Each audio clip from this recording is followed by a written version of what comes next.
Hola, buenas tardes. Mi nombre es Emanuel Molina Chavarriba. Soy del programa Pridena. Espero que todas las personas que nos están acompañando el día de hoy se encuentren muy bien, así como las personas que nos han acompañado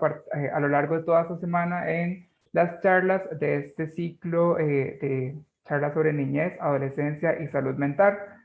También queríamos brindar un agradecimiento a todas aquellas personas que han participado y nos han invitado a reflexionar a través de sus participaciones, las personas menores de edad y las personas que trabajan, que laboran en el tema y que nos acompañaron. También un agradecimiento a estas personas.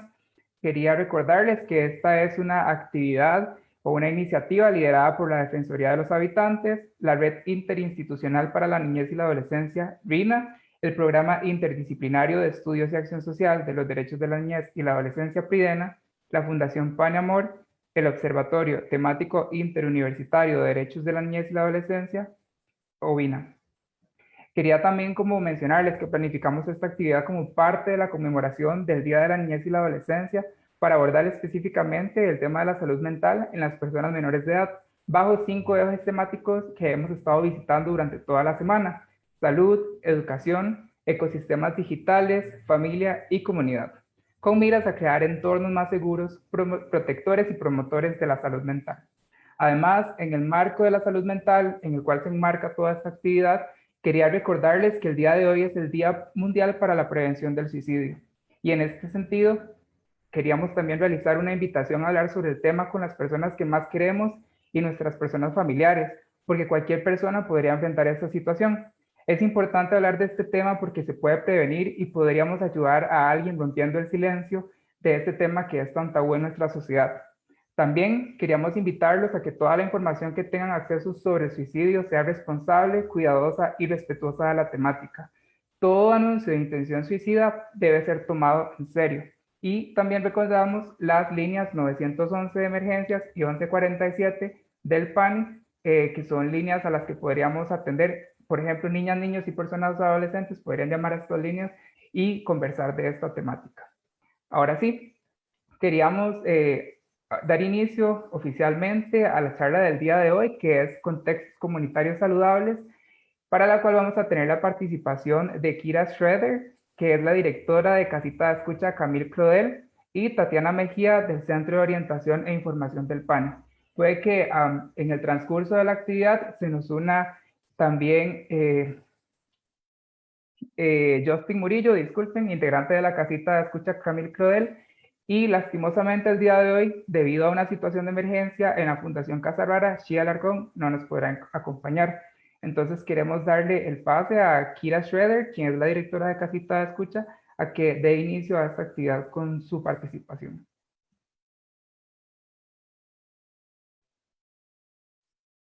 Muy buenas tardes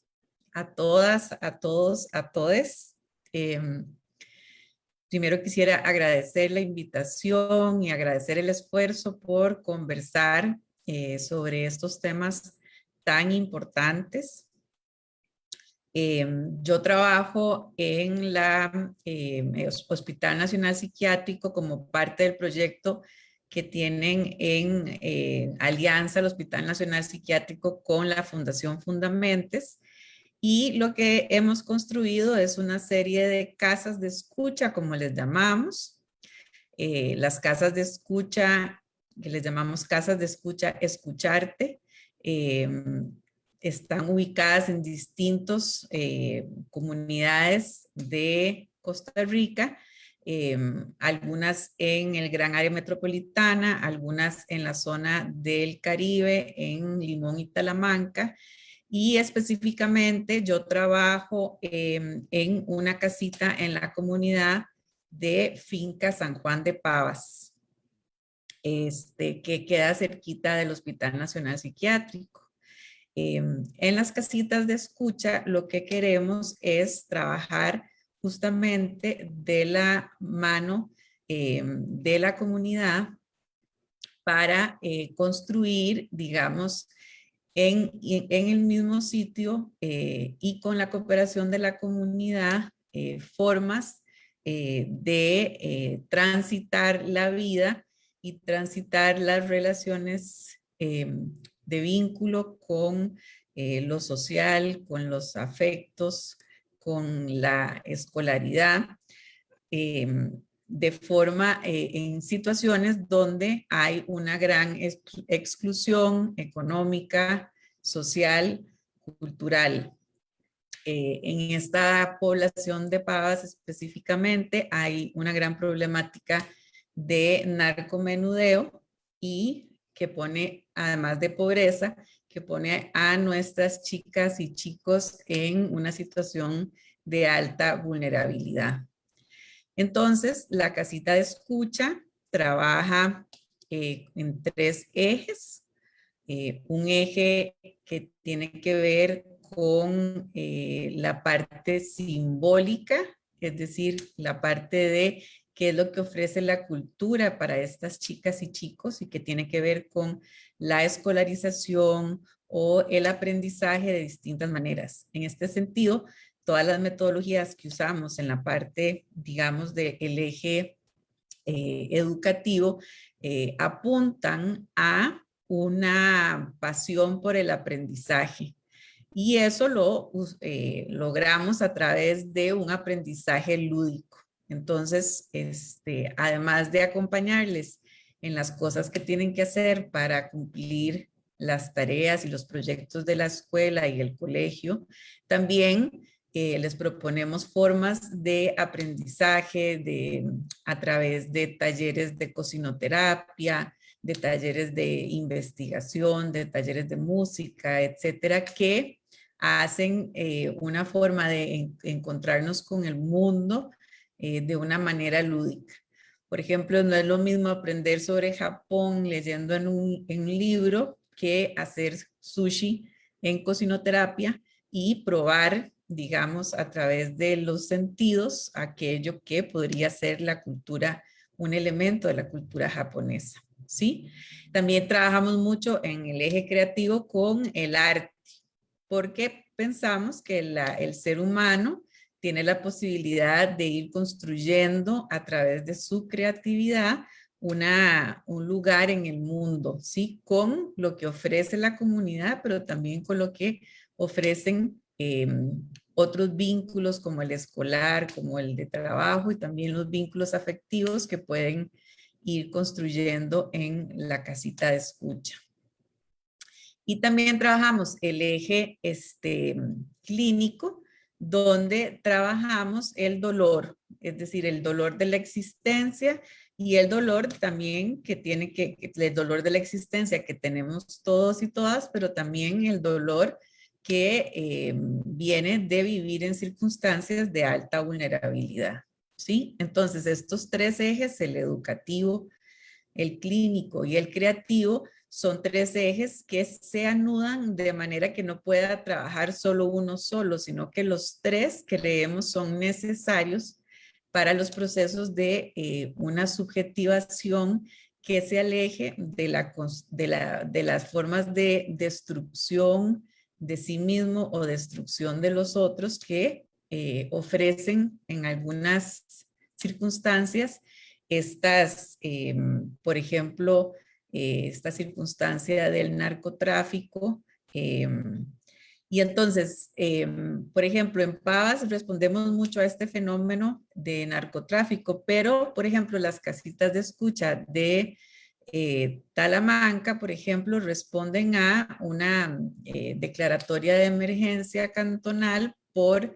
intentos y suicidios consumados en la población indígena, en los pueblos originarios de Talamanca, en la población adolescente. Entonces, también cada casita de escucha tiene su particularidad porque responde de forma situada a las necesidades de una comunidad particular. Entonces, eso sería como en grandes rasgos lo que hacemos desde las casas Escucharte de Fundamentes. Bueno, en ese sentido creo que es súper rescatable esta dinámica que lo que busca también es como promover la participación de estos niñas, niños, niñas y personas adolescentes que forman parte de la casita de escucha. Muchísimas gracias por su aporte. Creemos como que también todos los aportes que hace la, la organización que usted representa son muy valiosos y más adelante como el espacio de discusión y de preguntas, que queremos como que las personas que nos están viendo también por favor que realicen sus participaciones y preguntas para poder abarcarlos en este espacio más adelante y también poder como tener ese otro panorama también desde la perspectiva que ustedes tienen. Ahora vamos a continuar con Tatiana Mejía, quien es del Centro de Orientación e Información del PANI. Muchísimas gracias nuevamente por acompañarnos y le damos el espacio. Muy buenas tardes a todos y todas. Bueno, yo soy Tatiana Mejía, como lo indicaba Manuel, yo soy psicóloga de profesión y me encargo de la coordinación del Centro de Orientación e Información del PANI, que es una plataforma tecnológica que tiene un equipo de talentos humanos especializados en niñez y adolescencia, que atendemos pues en horario 24/7, utilizando medios diversos de telecomunicaciones. Utilizamos servicios a través de telefonías, a través de internet, para poder comunicarnos con las personas menores de edad y con sus familias. Atendemos en el ámbito nacional. Ya tenemos cerca de 13 años de estar en el país. Y bueno, ha resultado muy interesante todo este proyecto porque poco a poco hemos ido viendo también una serie de necesidades. En algún momento empezamos principalmente con servicios más enfocados a la respuesta de emergencias, lo cual es sumamente valioso y siempre tenemos que tener ese tipo de servicios, ¿verdad? Para que cuando las personas menores de edad estén enfrentando alguna situación de riesgo, puedan contactarse con nosotros, con la institucionalidad, para poder activar a todas las diferentes instituciones de respuesta, sobre todo en la respuesta primaria. Sin embargo, poco a poco fuimos viendo otras necesidades, ¿verdad? Donde los niños, niñas y adolescentes tenían también la necesidad de tener espacios de comunicación con nosotros más directos, de una forma menos adultocéntrica, porque quizá hay servicios que hemos tenido y que seguimos teniendo en las instituciones que no facilitan el contacto para las personas menores de edad, sino que están hechos más que todas las personas adultas. Si bien para que nos reporten sus situaciones o lo que les esté afectando, no están hechos para que sean ellos y ellas quienes lleguen tan fácilmente a nosotras. Entonces fuimos creando otro tipo de iniciativas. Y ahora cuando usted mencionaba la línea 1147, esa es una de las líneas que nosotros creamos en algún momento con mucha motivación para poder tener un contacto de verdad con los chicos y con las chicas por medios que también para ellos fueran ágiles, porque nos parece que es fundamental, como es tan importante también los espacios de atención directa, presencial, también este tipo de iniciativas facilitan que los niños y las niñas que quizá cuando tienen más dificultades de contactarse cara a cara con otra persona, puedan acercarse a nosotros a contarnos situaciones que les está ocurriendo de una forma también directa, con más confianza, con más seguridad, cuando quizá tal vez desplazarse a una oficina y sobre todo yo que represento en una institución pública, que también hay muchos mitos sobre la institucionalidad, y mitos no infundados, sino que históricamente también fuimos construyendo una idea o una imagen de lo que hacíamos en otro momento histórico. Cambiar esa visión de lo que es la institucionalidad no es tan rápida, no es tan sencilla, entonces no es tan fácil para un adolescente, para un niño, una niña, llegar a la institución y acercarse, pero si lo empezó a hacer de una forma mucho más ágil, por líneas telefónicas gratuitas, que tienen horarios ampliados, nos resultaba de mucho más fácil acceso. Después fuimos incluyendo otras líneas, como, bueno, tenemos una línea para adolescentes madres también, y está asociada a un programa de becas educativas para que ellas puedan permanecer en el sistema educativo como una estrategia también protectora. Y tenemos también líneas, utilizamos también las redes sociales para que ellos se contacten con nosotros. Entonces, por ejemplo, tenemos un Facebook PANI-CR que está enfocado para adolescentes. Entonces ellos se contactan con nosotros a través de la mensajería privada y están chateando constantemente con profesionales en psicología que les pueden brindar apoyo. También tenemos ya un año de contar con un WhatsApp institucional que lo estamos enfocando también principalmente para las personas adolescentes. También atendemos personas adultas, pero la intención primordial es crear estos servicios que sean también amigables con las personas menores de edad y que ellos puedan tener contacto con nosotros. Cuando nosotros fuimos abriendo, teniendo la apertura también para este tipo de servicios, fuimos encontrando la necesidad, aunque ya lo sabíamos, pero también la escuchábamos, la necesidad que estaban teniendo los niños, niñas y adolescentes de poder contarnos lo que estaban viviendo en su entorno, digamos, en su entorno familiar, en su entorno con sus pares, en la escuela, en el colegio, con sus amigos, con la familia, lo que estaba pasando por su subjetividad, lo que ellos estaban pensando, lo que estaban sintiendo, todos los cambios que están viviendo, que es parte también de su proceso de vida, que ahí es cuando ya hacemos toda esta conexión también con el tema de la salud mental, porque en algún momento dijimos, bueno, tenemos que escuchar a los chicos ya más directamente. Y cuando hablamos de salud mental, estamos hablando del bienestar general que debe tener un niño o una niña en cuanto a lo que piensa, a lo que siente, a cómo se comporta. Y bueno, encontramos que era una oportunidad para ellos y para ellas de contarnos esas vivencias. Entonces, no todo ha sido sencillo. Hemos tenido que crear las formas de articulación como instituciones, pero hemos encontrado la posibilidad de que cuando un niño o una niña nos contacta y nos está manifestando alguna situación recurrente con síntomas que se pueden detectar de depresión, de ansiedad, incluso cuando nos comentan situaciones de experiencias de autolesiones, de ideación suicida, además de recibir la contención emocional por parte del equipo profesional,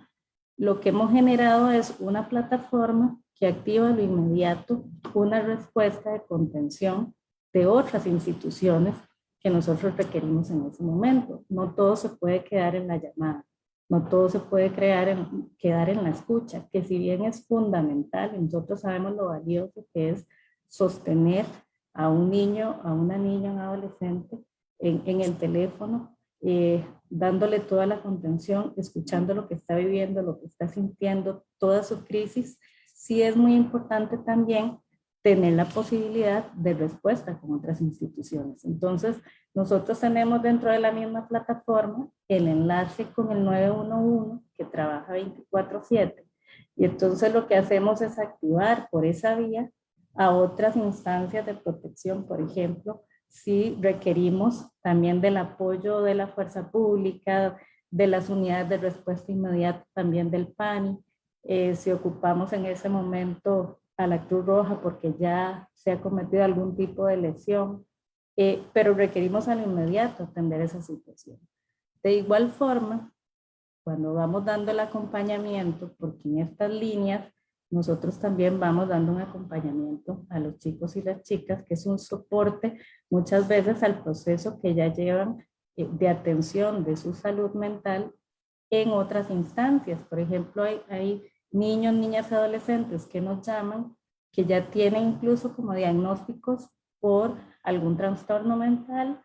y son diagnósticos que, por ejemplo, la Caja del Seguro Social ya ha emitido, que ellos llevan también su atención en esos niveles, pero como bien sabemos, tal vez la respuesta o la capacidad de respuesta que se tiene en el ámbito de salud a nivel nacional no es tan frecuente. Entonces también en ese espacio en el que los chicos no pueden tener una cita de atención psicológica o psiquiátrica,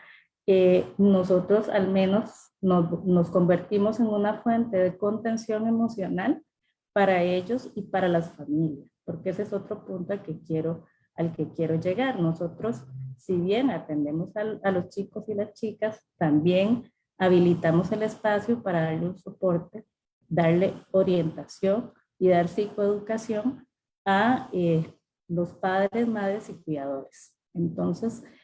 siempre tratamos de hacerlo con la autorización de la persona menor de edad. O sea, hablamos con ellos también para que puedan habilitarnos a poder integrar a papá, a mamá, a quien nos cuida en este proceso. Claro, cuando la situación es de emergencia,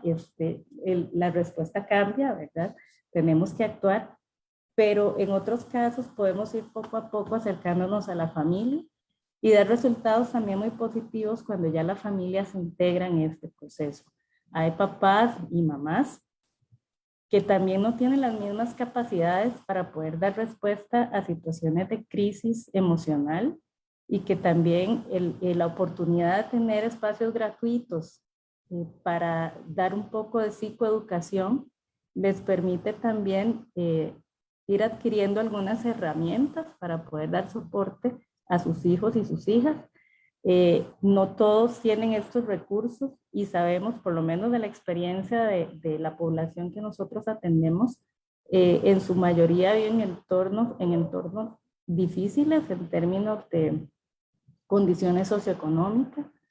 difíciles o en zonas o regiones donde culturalmente se estigmatiza también a las personas adolescentes, por ejemplo, o ya parten del hecho de que son chicos que no van a hacer nada en la vida y que manejan ese discurso dentro de su cultura y que es complejo porque tiene muchas dimensiones, o sea, son muchos factores los que influyen en la vida de los niños y las niñas que nos contactan. Entonces, yo tal vez, bueno, estoy como incluyendo varios puntos acá de la experiencia que nosotros tenemos, porque sí hemos encontrado que a pesar de que son servicios que no pueden tener un contacto presencial, sino que lo que hacemos es como una vía remota, han servido de acercamiento primero de las personas menores de edad para que puedan hablar y se sientan en confianza, de hablar de lo que están sintiendo y lo que les está pasando, de poder también darles la contención emocional que requieren y de poder activar también a las familias como figuras de protección y redes de protección inmediatas que deben de tener, y también tenemos la capacidad de activar otras redes de apoyo a nivel interinstitucional. Entonces creo que eso es el aporte inicial que les doy como para abrir este tema y ahora pues estoy en la disposición si hay otras preguntas, con todo gusto. Perfecto, muchísimas gracias por su participación, Tatiana. Les quería recordar a las personas que nos están viendo que por favor si quieren participar, que pueden hacerlo, pueden enviar sus preguntas y así podemos atenderlas en este espacio que ahora vamos a abrir, que es sobre un espacio de conversación en el cual vamos a estar como conversando sobre las preguntas que ustedes plantean y algunas preguntas que también vamos a realizar desde acá. Y tomando en consideración la participación de ambas, que ha sido muy valiosa, perdón, quería inclusive como preguntar un poco, porque ambas mencionan sobre algunas formas en las cuales atienden, por ejemplo, a niñas, niños, niñas y personas adolescentes. Y lo hacen desde también lugares muy distintos. Tomando en consideración el contexto en el que nos encontramos, tal vez como esta crisis sanitaria en la que estamos enfrentando,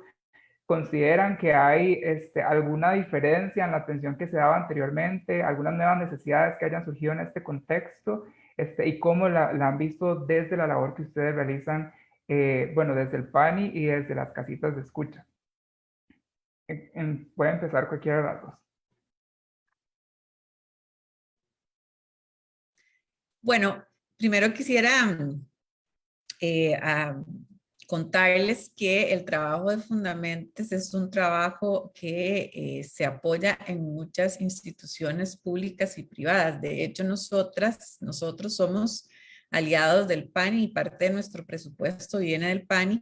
y entonces me parece muy interesante como la posibilidad del PANI como de abrir frentes de prevención, porque ambos proyectos, como le estoy escuchando a Tatiana, son proyectos de prevención que es muy importante, que digamos para mí es muy interesante y muy importante que el PANI esté enfocándose en la prevención, ¿verdad? Para llegar antes, digamos, de que ocurra una situación ya muy compleja donde hay que poner en funcionamiento otros mecanismos del PANI, ¿verdad? Entonces, bueno, eso primero, y también tenemos docentes del Ministerio de Educación Pública y así como yo hay otras psicólogas del Hospital Nacional Psiquiátrico y también de los sectores privados recibimos también financiamiento y donaciones y de embajadas de varios países en nuestro país también. Entonces es un trabajo, digamos, donde nos apoyamos en la sociedad costarricense apoyando, digamos, a la niñez y la adolescencia. Y eso me parece muy importante. Bueno, el año pasado sin duda fue un año que nos presentó muchísimos retos. Inicialmente, por indicación del Ministerio de Salud, tuvimos que salir de la comunidad y fue muy doloroso, también porque no pudimos hacer como una transición como explicada con los chicos, sino que, verdad, todo fue sucediendo como muy rápido el año pasado y bueno, entonces nos sentamos los equipos y tuvimos que reinventarnos para atender el año pasado. Y el año pasado estuvimos atendiendo con videollamadas, con reuniones también por mensajería de texto, como explicaba Tatiana. Y también lo que hacíamos es que les armábamos lo que llamamos kits, que eran como paquetitos de proyectos. Entonces, como ya no se podía hacer, por ejemplo, musicoterapia en la casita, las casitas de escucha están ubicadas en los centros comunales, es decir, la comunidad ofrece su centro comunal para que participemos. Entonces, vean que también las comunidades son aliados súper importantes del proyecto. Entonces, no podíamos estar habitando todos el centro comunal como hacíamos antes de la pandemia, pero íbamos al centro comunal y desde ahí les convocábamos a los chicos a diferentes horas de la mañana y de la tarde para que vinieran a recoger estos paquetitos. Entonces, si no podían hacer taller, digamos, de musicoterapia en la casa de escucha, pero llevaban, digamos, del profe de musicoterapia una serie de instrucciones de que buscaran cómo sonaba la lluvia y cómo sonaba el río y cómo sonaba las sirenas de la policía o cuando pasan los bomberos o cómo sonaban los perritos del barrio y con el profe después conectados a través de vías virtuales construían, por ejemplo, canciones con todos esos sonidos que todos los chicos iban recogiendo de su comunidad. Entonces tuvimos que reinventar completamente la atención, pero que sentirnos cerca de ellos fue muy interesante porque normalmente ellos vienen de sus casas al centro comunal y ahí nos encontramos y también la pandemia nos permitió que nos conocer las casitas de ellos por dentro. Entonces nos enseñaban la cocina y los cuartos y dónde estaba el abuelito y dónde estaba, ¿verdad? Y también pasó a ser, digamos, talleres donde se involucraba la familia, digamos, y el hermanito menor y la vecinita se venía, y entonces de pronto era un taller donde estaban participando varias personas. Y bueno, eso nos funcionó bastante bien para no perder el contacto y que ellos nos sintieran, ellos y ellas nos sintieran cerca durante la pandemia. Ustedes sabrán que en Pavas ha habido muchísima incidencia de COVID y entonces también han habido muchísimas pérdidas de seres queridos de nuestros chicos y nuestras chicas y entonces les hemos podido acompañar de esta manera, digamos, virtual. A lo largo del año pasado. Afortunadamente este año pudimos regresar, pero claro, las cosas cambiaron porque no podemos estar tantos al mismo tiempo, es decir, había que respetar el aforo, todas las nuevas formas de protocolos, ¿verdad? Entonces estamos atendiendo por espacios más cortos para que todos puedan venir, pero un ratito, pero que no haya, digamos, mucha gente al mismo tiempo. Y bueno, usamos mascarilla, nos lavamos las manos y, ¿verdad? Tratamos de mantener las instrucciones del Ministerio de Salud, pero fue una alegría enorme encontrarnos, tanto para los chicos que todos se quejaban de que estaban muy aburridos de estar en la casa, pero también para nosotras y nosotros los funcionarios, que nos hacía muchísima falta porque gran parte, digamos, del trabajo nuestro, que ha sido un trabajo ya de 15 años, es la presencia en la comunidad, la presencia constante todo el tiempo en la comunidad. Entonces sí, nosotros sentimos como que nos habían arrancado una gran parte, digamos, de nuestro trabajo, que es estar ahí con ellos, donde ellos viven, ¿verdad? Y entonces regresar ha sido una alegría enorme y bueno, hemos tenido también que reinventarnos para estar todos seguros y seguras en los centros comunales, y las comunidades inmediatamente han respondido muy bien a que los chicos regresen, y también, como decía muy bien Tatiana, además de atender a los chicos y a las chicas, muchas veces las personas cuidadoras también necesitan apoyo, escucha, atención, y también les damos esa posibilidad en algunas de las casas. Inclusive hay escuelas para madres y para padres y personas cuidadoras, porque entendemos que los vínculos de los niños y las niñas y los adolescentes son muy importantes, para, digamos, este ejercicio de prevención, donde estamos tratando de que no hayan suicidios, de que no hayan asesinatos, de que no hayan embarazos adolescentes, de que no haya expulsión por parte de la institución de educación pública, y, ¿verdad?, ir construyendo una vida digna a pesar de las circunstancias tan duras que les toca a estas personitas que viven en comunidades con muchísimas dificultades. Bueno, para el Centro de Orientación e Información, creo que la pandemia nos puso en evidencia, más que todo, las condiciones de salud mental que quizás ya tenían los chicos y las chicas que nos contactaban, pero que esta situación de crisis vino como a exacerbar, porque inclusive empezamos a darnos cuenta que las llamadas empiezan a aumentar por situaciones de ansiedad, que los niños nos estaban planteando sintomatologías ansiosas y contándonos dentro de su experiencia los temores que tenían de que su mamá se enfermara y se muriera con COVID, que les pasara algo a ellos si ellos salían un momento de la casa. De hecho, habíamos hecho un recuento hasta de frases y de los discursos que los chicos nos daban, porque fueron muy interesantes. Había niños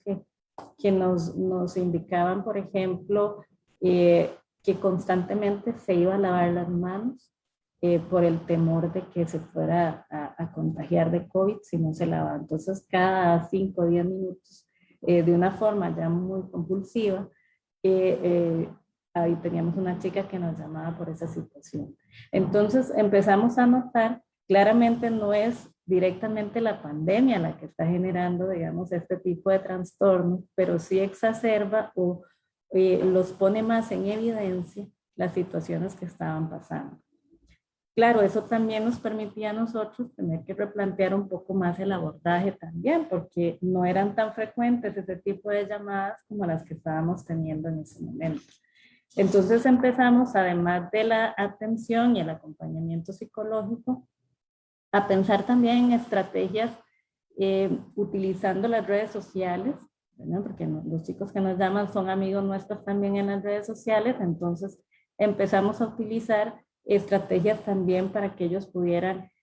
aprovechar sus espacios en la casa, con la familia, qué sé yo, hacer una clase de baile, invitarlos a hacer clases de baile en la casa con sus familias, hacer un video de X cosa de lo que ellos estuvieran haciendo, a estar enviándoles mensajes con respecto a lo que era el estrés, la ansiedad, como que ellos fueran identificando también algunas emociones, que fueran identificando sus sentimientos para que pudiera haber una adecuada gestión de sus emociones. También darles como esos insumos para que los mismos chicos con esas herramientas pudieran ir identificando lo que les pasa. Y tuvimos que recurrir también a utilizar muchísimo las redes sociales, porque era un elemento ahora que los chicos en casa, conectados en su mayoría, sabemos que igual hay no todo el mundo puede tener acceso a internet, pero si bien sabemos que también hay una población, un número importante de personas que sí tienen contacto, y bueno, eso lo vimos, también estuvieron por acá las compañeras del MISIP un día de estos conversando sobre el tema de la importancia de las redes, y los chicos están conectando y están utilizando mucho estos recursos. Entonces teníamos que aprovecharlos para poder compartir estrategias más preventivas, formativas, y sobre todo para que ellos y ellas pudieran ir detectando también sus emociones, porque eso es un principio fundamental para que los chicos también puedan tener un equilibrio también en su salud mental. Es importante que ellos vayan identificando sus emociones y puedan aprender a ir autogestionando sus emociones. Entonces, por ahí hemos optado por estos recursos y dar mucho soporte de estos servicios, porque sí, lo que puedo decir que fue muy significativo, sobre todo en el 2020, desde que inicia la pandemia y un poco al principio de este año, fue como se exacerbaron este tipo de comportamientos en los niños y las niñas, que lo que reflejaba era como una distorsión, un desequilibrio, digamos, en su salud mental. Entonces, sí les digo que últimamente los chicos nos hablan de esto como un tema que ya incorporaron dentro de sus vidas. Y eso, de hecho, de estos, el equipo de trabajo estuvimos reunidos analizando un poco este tema, ¿verdad? Porque nos reunimos frecuentemente para analizar qué es lo que los chicos nos están diciendo, y nos hemos dado cuenta que ahora ellos están hablando, cuando mencionan el tema de la pandemia, ya es algo como si lo tuvieran más naturalizado o se estuvieran adaptando un poco más a esta realidad que tenemos en este momento. Muchísimas gracias por ambas participaciones. Bueno, creo que es importante, a final de cuentas, señalar la importancia, a final de cuentas, que tienen la institución y la organización a partir de la prevención y la atención que hacen en términos de, bueno, muchas perspectivas, a final de cuentas, porque la salud mental sí tiene que ver con las personas, con las niñas, niños, niñas y personas adolescentes, pero a final de cuentas se ve afectada por todos estos factores, en muchas ocasiones externos, que inciden sobre ellas, ellos, ellas. Y es muy importante todo esto que ustedes mencionan en esos términos. Tenemos dos participaciones. Giselle González Meneses nos menciona sobre la participación de Kira al inicio, aprender haciendo, que bueno, así descubren sus habilidades y creatividad. Y Federico Monge Aguilar nos lanza una pregunta. La pregunta que él nos plantea está relacionada un poco también con el contexto en el cual nos encontramos. Se habla que en la pandemia se han incrementado los casos de abuso y de violencia doméstica, y los hogares dejan de ser lugares seguros. ¿Cómo se ha vivido esta realidad desde sus trincheras? Bueno, voy a empezar. Kira, no importa. Bueno, muchas gracias por la pregunta, y qué bueno que saca ese tema a colación, porque un factor fundamental y que incide de forma importante en la salud mental de las personas menores de edad precisamente es la violencia. Y la violencia, sobre todo cuando se da en las etapas más tempranas, va marcando completamente el desarrollo de los niños y las niñas, tanto, ¿verdad?, su desarrollo cognitivo, su desarrollo afectivo, la forma en la que se relacionan con los demás. Todo esto va marcando la vida de ellos, de ellas, y nosotros en la institución efectivamente hemos tenido un repunte en tema de denuncias, no solo en abuso sexual, sino también, por ejemplo, maltrato físico, lo que está relacionado con la negligencia del cuidado, sobre todo la negligencia en temas de salud, en temas educativos. Este tema de la pandemia, al salirse un poco los chicos del espacio educativo, tener que estar en la familia, también ha tenido un efecto importante porque sea como sea, la escuela es un entorno de protección y es fundamental el trabajo que hacen las escuelas para el desarrollo de los niños y las niñas. Y sí se ha sentido rotundamente el tema de que los chicos no permanezcan tanto tiempo. Bueno, todo el 2020 en realidad ni estuvieron, hasta ahora que están prácticamente yendo a las aulas, ha afectado muchísimo porque permanecen en el ámbito de la familia. Y no solo familias que tal vez son carentes de recursos personales para poder entender la dinámica de sus hijos, entender lo que están pasando, lo que sienten, lo que viven, sino también que ya no teníamos esa figura del maestro, del director, la directora que estaba ahí en la escuela pendiente de empezar a notar cambios en los niños, de empezar a detectar síntomas de esas señales de alerta de los chicos cuando están siendo víctimas de cualquier forma de violencia. Entonces, eso se ha sentido muchísimo, eso ha sido uno de los impactos importantes que ha tenido la pandemia en los niños y las niñas. Creo que también este es un tema a replantearnos cuando el gobierno decía también que los niños vuelvan a clases,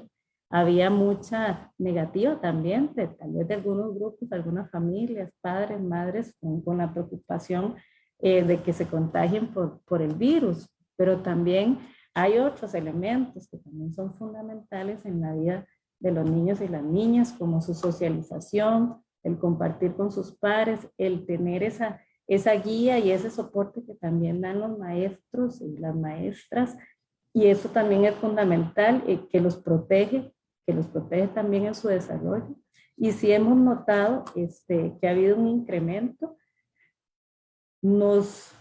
pone aún la tarea de tener que multiplicarnos aún más en las instituciones, las organizaciones como la que trabaja Kira y otro tipo de organizaciones que son preventivas y de atención a nivel no gubernamental, de tener que multiplicarnos para poder dar respuesta a estas situaciones de violencia y poder, digamos, atender. Creo que lamentablemente como país no tenemos todas las condiciones para poder dar respuesta a estas necesidades. Creo que si pudiéramos trabajar desde edades tempranas, de una forma más preventiva de la violencia y trabajando en fortalecer las capacidades de los niños y las niñas, podríamos evitarnos muchas situaciones de riesgo y que los chicos pudieran tener una mejor calidad de vida. Lamentablemente no es nuestra realidad. Estamos viendo, y voy a decir que números, pero en realidad son personas, pero sí tenemos porcentajes altísimos de nuestras denuncias, que es muy lamentable de ver los entornos en los que están creciendo y desarrollando nuestra niñez y adolescencia, que quiero decir que no es solo por la pandemia, o sea, esto es un tema que ya ha venido en aumento y nosotros en la institución lo podemos percibir año con año en nuestras estadísticas y también en nuestra realidad cotidiana, en el contacto con las familias, de que la situación de violencia ha venido en incremento. Hoy, yo a veces les comento que cuando yo reviso en el lugar donde trabajo todas las denuncias que ingresan, hoy día yo puedo decir muy empíricamente que el 90% de todo lo que leo menciona que las familias o están en venta o consumo de drogas, por ejemplo. Entonces, ya estamos hablando de otros factores que influyen también en el desarrollo de los niños, ¿verdad? Familias que están en condiciones de pobreza, en condiciones de más alto riesgo, utilizando, digamos, las drogas como una forma de subsistencia en algunos casos, y chicos y chicas que están muy expuestos al consumo de drogas y todas las consecuencias que eso va a tener en su desarrollo. Entonces, nosotros lo vemos día a día, el aumento, que como la persona que hizo la pregunta, claro que sí, la pandemia lo ha exacerbado, pero era algo que ya venía en aumento desde hace años. Muchas gracias, Kira. Bueno, concuerdo con lo que planteaba Tatiana. Nosotros, por dicha, hemos podido darles un espacio a los chicos, chicas, chiques para que cuenten estas historias, ¿verdad? Porque incluso durante el año pasado, a través del teléfono, hay situaciones, digamos, de violencia, pero de violencia de muchos tipos. También, digamos, pasó mucho en el 2020 que la persona cuidadora de los chicos nos llamaba y nos decía, bueno, me quedé sin trabajo, o la persona que traía, digamos, la platica a la casa se quedó sin trabajo. Eso sucedió muchísimo en Pavas, y eso generaba, digamos, una angustia enorme en las personas cuidadoras que los chicos y las chicas, digamos, absorben. Entonces, eso ha sido un tema, es todavía un tema de gran tensión en las casas de las personas de las familias que atendemos. Y también, bueno, lo que ya mencionó Tatiana, de la situación, digamos, también de la violencia que significa este bichito que no sabemos muy bien cómo es, ¿verdad? Y lo vemos como dibujado en las noticias, etcétera, pero que fue un año donde no sabíamos muy bien dónde estaba y que tenían mucho miedo, ¿verdad? De esta cosa, pero además también es muy violenta esta decisión en la que nos pone esta situación de pandemia, que es, ¿verdad?, entre cuidarnos a nivel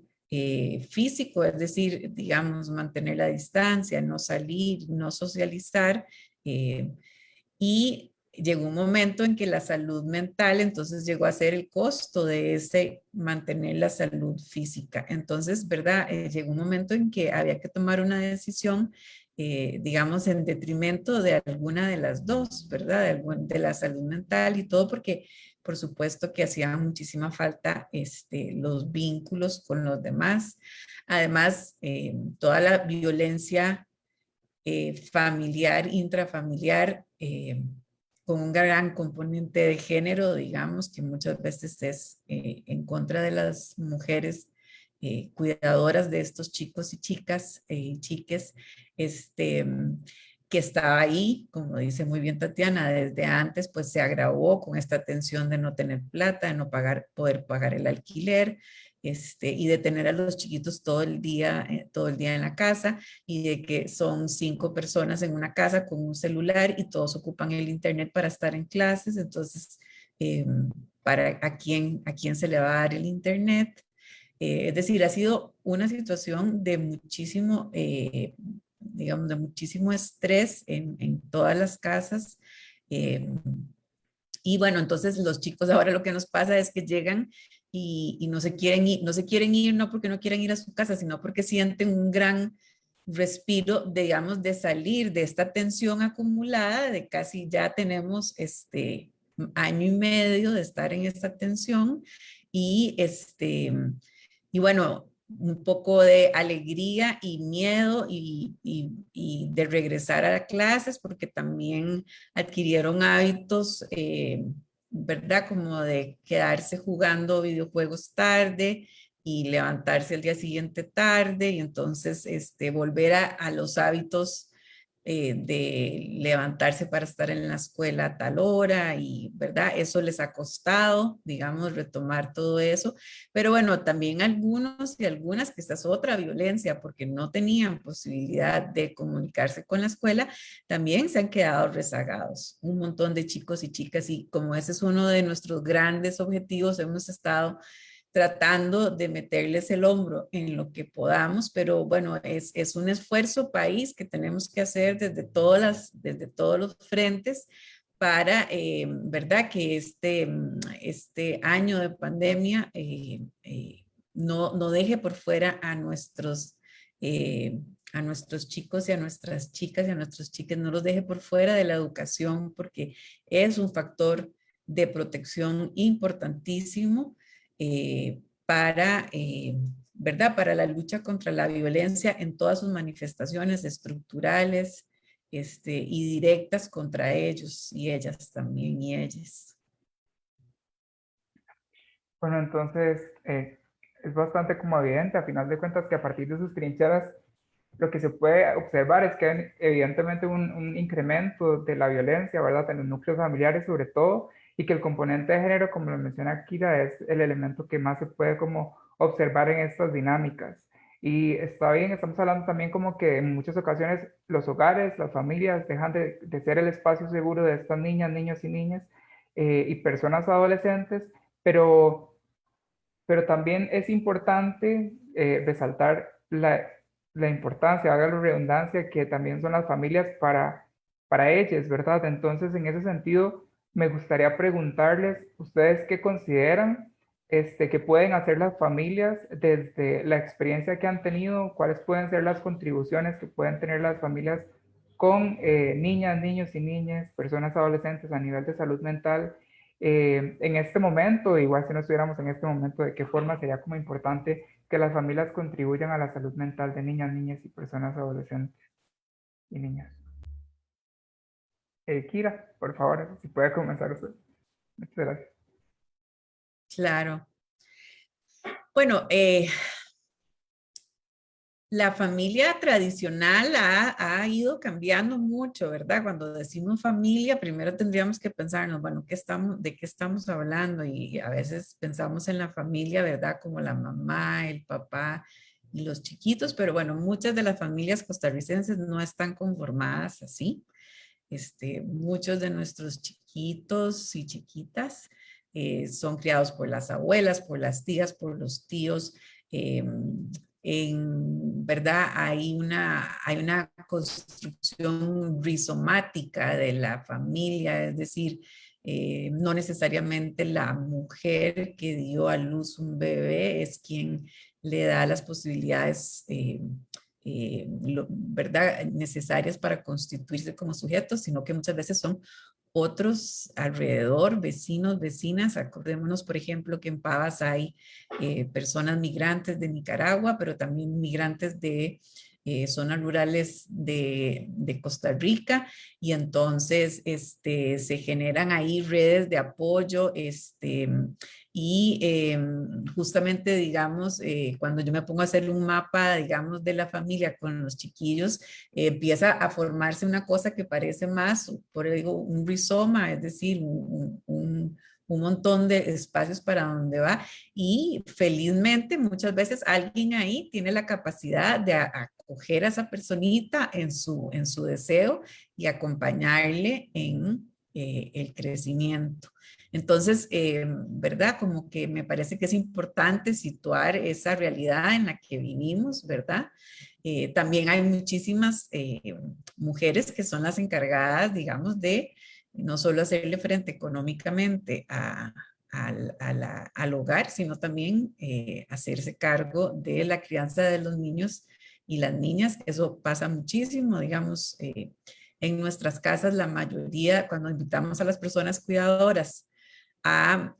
trabajar con nosotros o los invitamos a hablar sobre alguna situación de alguno de los chiquillos, normalmente lo que vienen son mamás, tías y abuelas, ¿verdad? Muy de vez en cuando llega algún señor ahí a visitarnos, y por supuesto que son súper bienvenidos, y nosotros felices cuando vemos a un hombre interesado en el crecimiento de los chiquillos. Pero normalmente es como una cosa que recae mucho sobre las mujeres. Y bueno, digamos, yo diría que hay como dos cosas muy importantes. En este momento estamos en una situación crítica de la relación de las niñas, de los niños, de los adolescentes en su relación con el sistema educativo, y entonces todo el apoyo que pueda venir de familias, vecinos, conocidos, etcétera, de la comunidad, apoyarles en sostener ese vínculo es esencial en este momento porque está, digamos, muy vulnerabilizado. La otra cosa es cómo ir pensando que cada una de estas personitas va a tener que buscar una forma particular y singular de estar en el mundo. Entonces, yo diría que no nos asustemos cuando los chiquillos vienen con formas de estar en el mundo que no son con las que nosotros y nosotras crecimos, porque es justamente las generaciones nuevas inventan formas nuevas de estar en el mundo, y esa invención y esa creatividad es lo que les permite sostener la vida. Ahora que estamos en el Día de la Prevención del Suicidio, hay que construir una razón para sostener la vida, y eso se construye desde la singularidad. Entonces no nos asustemos y no regañemos y no reprimamos las formas distintas de estar en el mundo que están construyendo los chicos, las chicas y las chiques, porque justamente eso es lo que permite sostener la vida. O sea, encontrar una forma singular y única de estar en el mundo y darle sentido a esta vida que tenemos. Qué importante eso que señala. Validar la forma en la que niñas, niñas y personas adolescentes y niños quieren y también cómo conforman su vida en el mundo. Eso es muy importante y está definitivamente relacionado con la salud mental. Quería recordarles una vez más a las personas que están viendo esta transmisión que si tienen alguna participación, siéntanse en la libertad de hacerla, y si tienen alguna otra pregunta también, ahora vamos a pasar con Tatiana también, a ver si quieres hacer como algún aporte con respecto a la pregunta. Sí, gracias. En realidad, la familia siempre va a tener una afectación directa en la salud mental de los niños y las niñas, de una u otra forma, ¿verdad? La familia podría ser tanto un entorno de riesgo para la vida, para la seguridad y para el desarrollo psicológico y físico de un niño o una niña. Por ejemplo, si ese entorno familiar es de poca cohesión, si utiliza modelos de crianza coercitivos, agresivos, inclusive también permisivos, ¿verdad? No solo de esa forma en la violencia, ¿verdad? Sino que también cuando papá y mamá se desentienden de la crianza, o cuidadores, la abuela, la tía o quien esté a cargo, que significa la familia de ese niño o esa niña, también dejar pasar podría convertirse en una situación de riesgo también para la salud mental de los niños y de las niñas. Entonces, como puede convertirse también en un factor de riesgo, también puede incidir positivamente cuando se convierte en un entorno protector. Entonces, la familia, ese es un punto clave, que es realmente significativa. Okay. Podemos ver en la legislación que dice que tiene toda la obligación y todas las responsabilidades, pero si lo vemos desde la parte de la salud y el desarrollo de cada niño, la familia siempre va a ser fundamental, porque son quienes van a estar ahí de primera instancia en la vida y en el desarrollo de esa persona menor de edad. Entonces,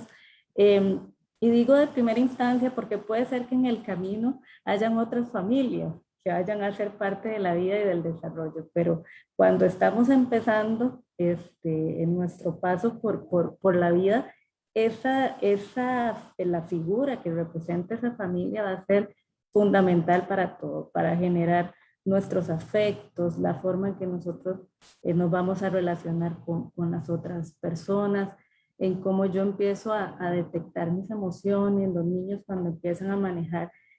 todo este tema de su control de impulsos, de la irritabilidad, todo lo que tiene que ver con la gestión de emociones, es fundamental es que las familias resulten ser, no es necesariamente un modelaje, porque a veces pensamos que es solo que los niños son como la esponja que solo va a absorber, no. En realidad la familia se vuelve un entorno dinámico, porque el niño y la niña también tienen sus particularidades, ¿verdad?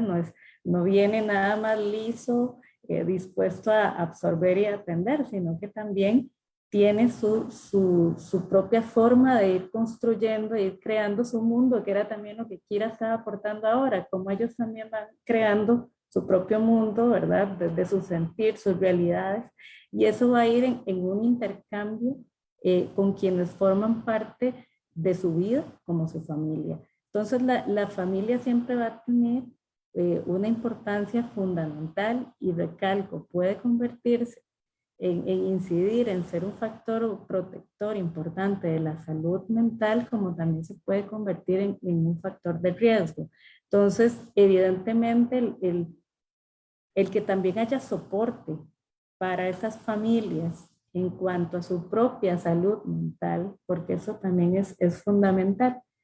Estar también equilibrados, papá, mamá, personas cuidadoras, estando equilibradas también emocionalmente, nos va a permitir también tener mayores capacidades para responder a las necesidades de los niños y las niñas. Entonces, eso es muy importante, empezar a ver las personas adultas para adentro, pero no,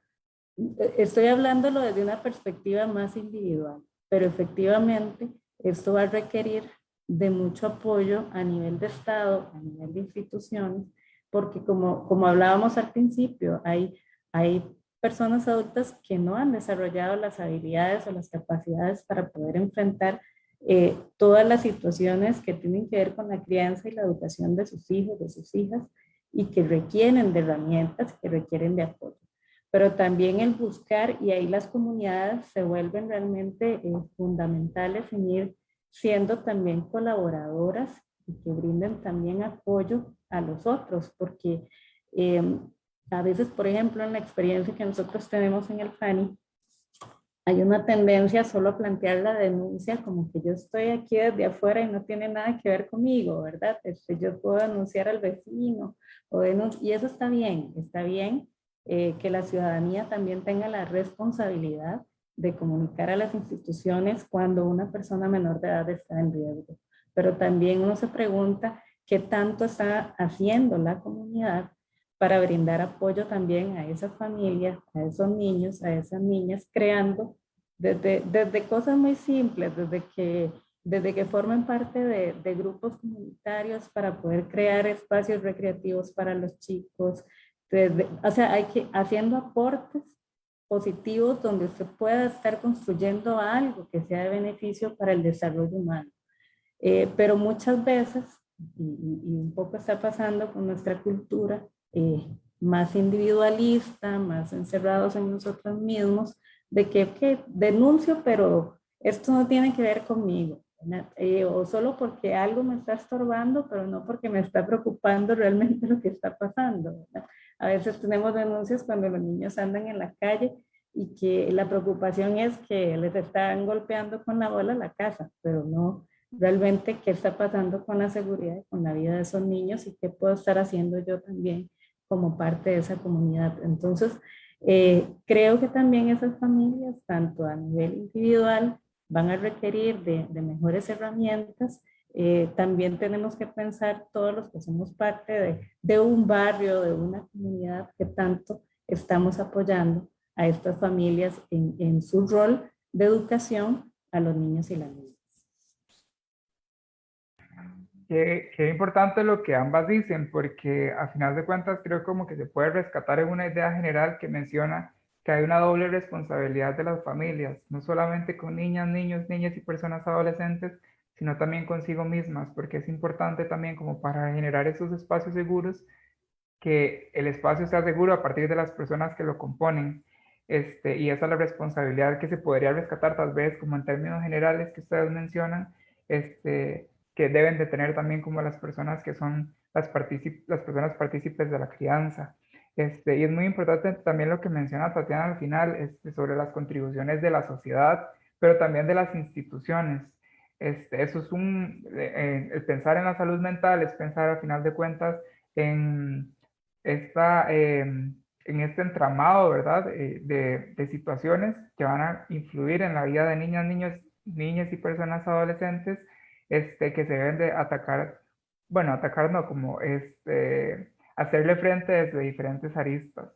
Em, bueno, Tatiana mencionaba algunas de ellas, entonces quería preguntarle a usted, tal vez, Kira, como si, cuáles son algunas de las ideas que usted tiene al respecto de la responsabilidad o de cuál o qué podría hacer, mejor dicho, la sociedad o las instituciones, también como para pensar en la salud mental de niños, niñas y personas adolescentes.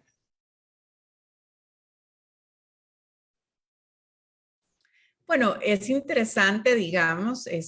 que nos pensemos como sociedad varias cosas. Por ejemplo, a veces yo siento que la legislación costarricense camina en buen paso, por ejemplo, prohibiendo las relaciones impropias, pero sin embargo, muchas veces nos encontramos que la sociedad normaliza estas situaciones, ¿verdad? Y además culpabiliza a las niñas, que normalmente son las niñas, que terminan involucradas con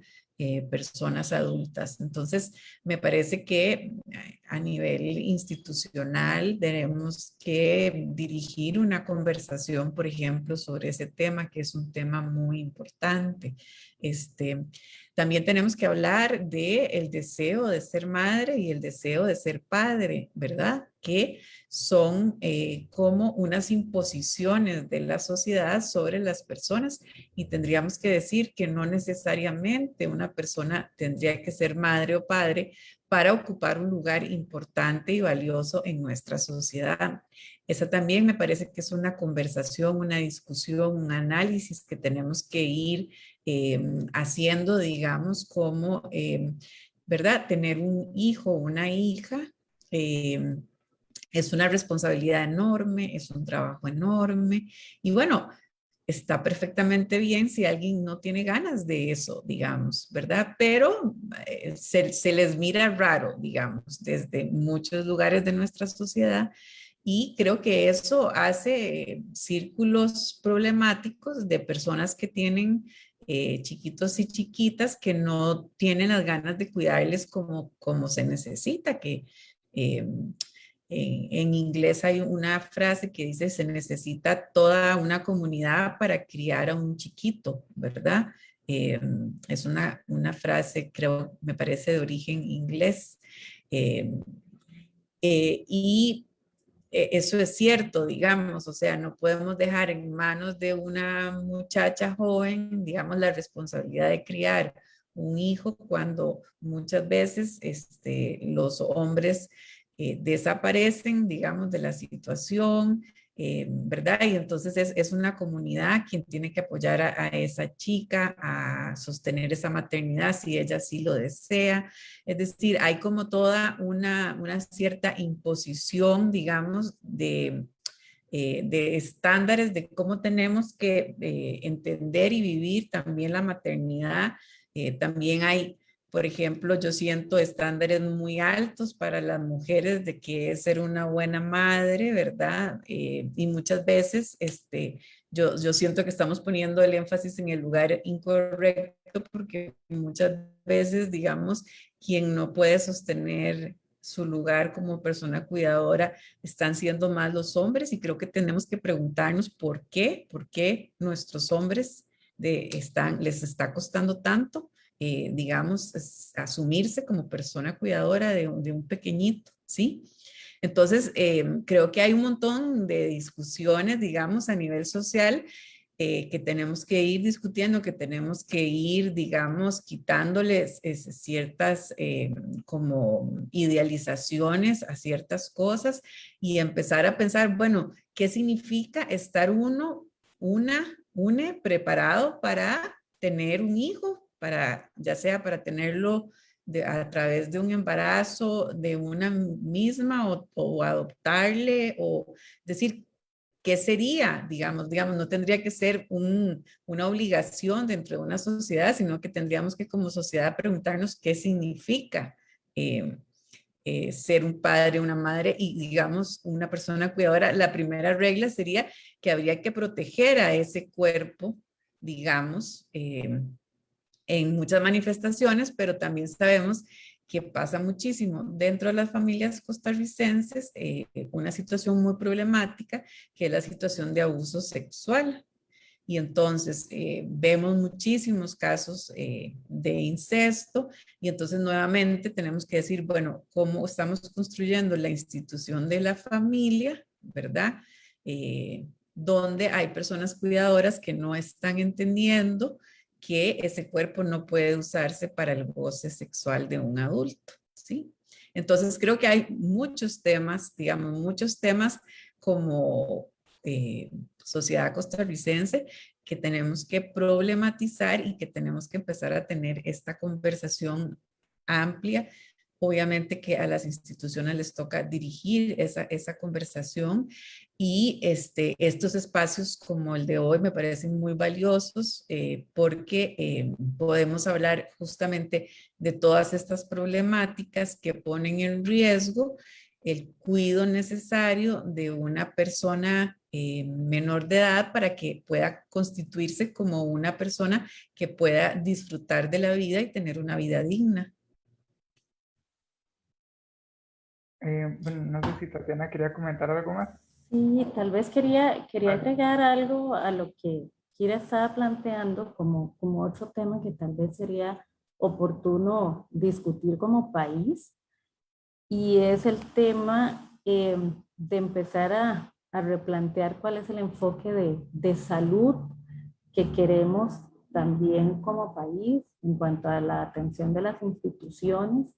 Nuestro enfoque de salud hasta hoy siempre ha sido muy enfocado hacia la salud física primordialmente, a la atención a través de la farmacología, y creo que también ese es un tema que tendríamos como país que empezar a discutir para cuando Manuel preguntaba también por qué podríamos hacer desde las instituciones.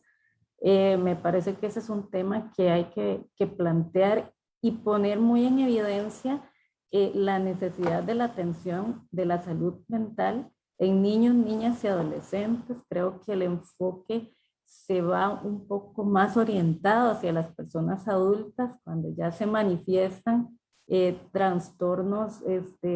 más claros de psicosis, de esquizofrenia, que ya hay que hacer otro tipo de abordaje, sobre todo más de tipo hasta farmacológico, que es un poco a lo que se recurre más como país. Es un país que tiene bastantes profesionales en el campo de la salud mental, que somos muchos profesionales de diferentes disciplinas y que habría que analizar muy bien también hacia dónde las instituciones estamos dirigiendo sus esfuerzos en la atención de la salud mental de niños, niñas y adolescentes. Quizá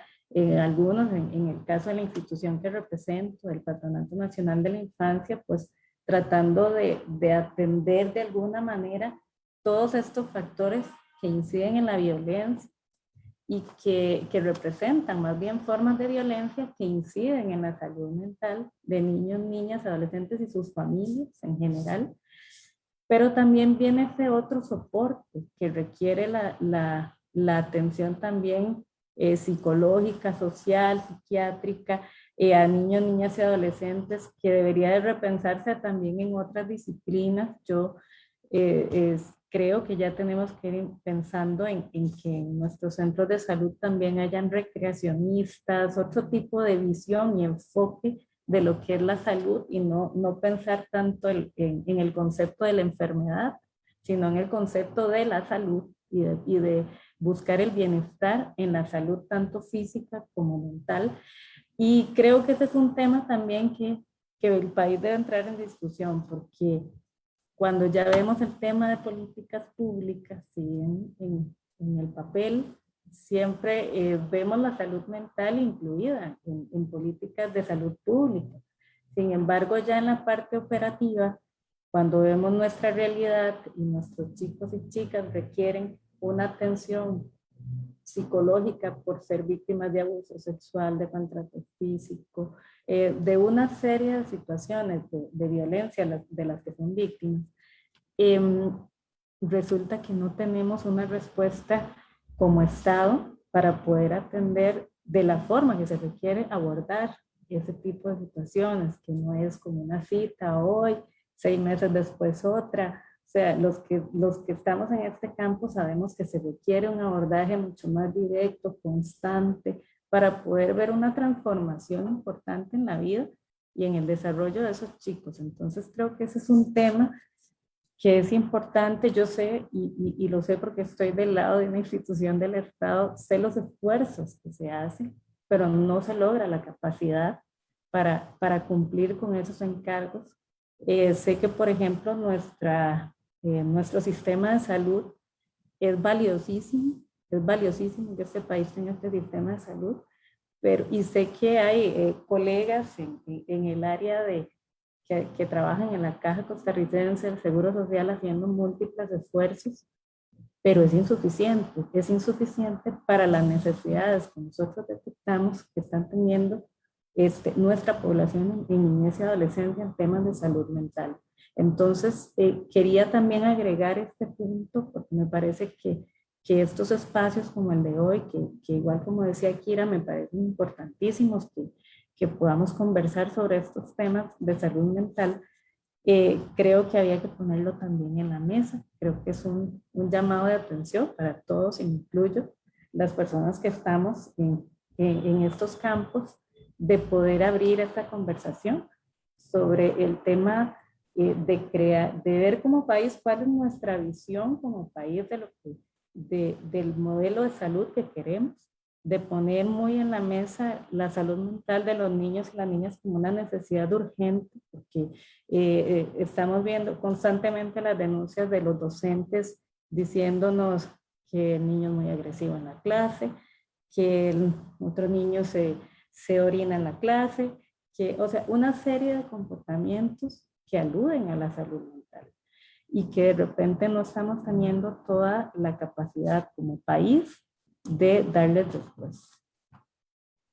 Muchísimas gracias por esta última participación tan valiosa. Quería darles las gracias por participar de este espacio, de la charla de hoy. Creo que los aportes que han hecho nos invitan a reflexionar mucho con respecto a la salud mental y a los espacios comunitarios donde se desarrollan nuestras niñas, niños, niñas y personas adolescentes. Entonces les agradecemos mucho su participación, así como le agradecemos a todas las personas que participaron de este espacio. Muchas gracias a las personas invitadas durante toda la semana por recordarnos lo importante de todas las discusiones, o sea, todos esos temas importantes de las discusiones que se han dado alrededor de la semana. Y es importante también recordarnos que la comunidad, en la temática que estábamos hablando de hoy, es un espacio desde donde se puede proteger y promover la salud mental de niñas, niños, niñas y personas adolescentes, y necesitamos seguir construyendo entornos con vínculos fuertes, seguros y protectores. Agradecemos a todas las personas que se han conectado el día de hoy y durante toda la semana y esperamos encontrarles en otros espacios. Muchísimas gracias.